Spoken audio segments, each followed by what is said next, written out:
Söylemek mənə çətindir, amma içim çox ağrıyır.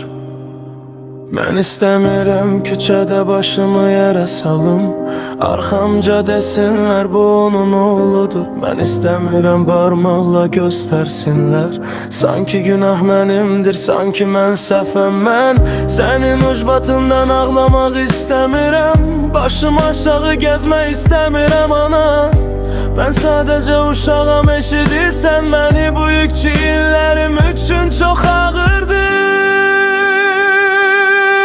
Mən istəmirəm nənəm həqiqəti bilsin, onun ürəyi təmizdir, dayanmaz ana. Mən istəmirəm dayım sən əl qaldırsın, qorxuram evimizdə bəla baş versin. Mən rüsvayçılığın oğlu olmaq istəmirəm, mən sadəcə sənin oğlun olmaq istəyirəm. Ana xahiş edirəm, dayan. Gəzməyə gedirik deyib əlimdən tutursan, amma mən hər şeyi anlayıram, sanma ki yox. Sən susmağı tapşırdın, mən də sustum, amma bu sükut məni hər gün içimdən qırır.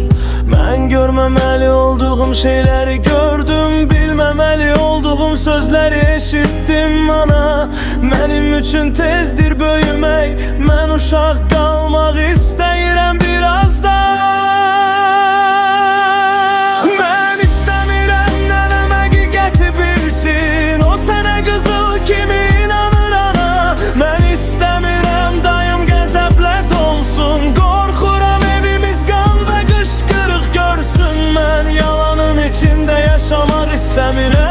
Mən səni itirmək istəmirəm. Mən hakim kimi yox, oğlum kimi danışıram. Əgər sən düşünürsənsə ki heç kim görmür, mən görürəm.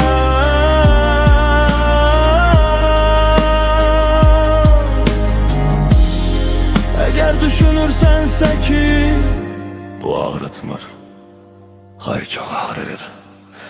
Ben seni sevirəm ana, her şeye bakmayarak, elə buna göre bunları deyirəm. Mənə yat kucak lazım deyil həyatımda, mənə sən lazımsan, həqiqi sən. Xahiş edirəm evə təkcə bədənlə yox, qəlbinlə qayıt ana. Mən anamdan utanmaq istəmirəm, mən səninlə fəxr etmək istəyirəm. Ana, mən sənin oğlunam və yalvarıram sənə, bizi xilas et.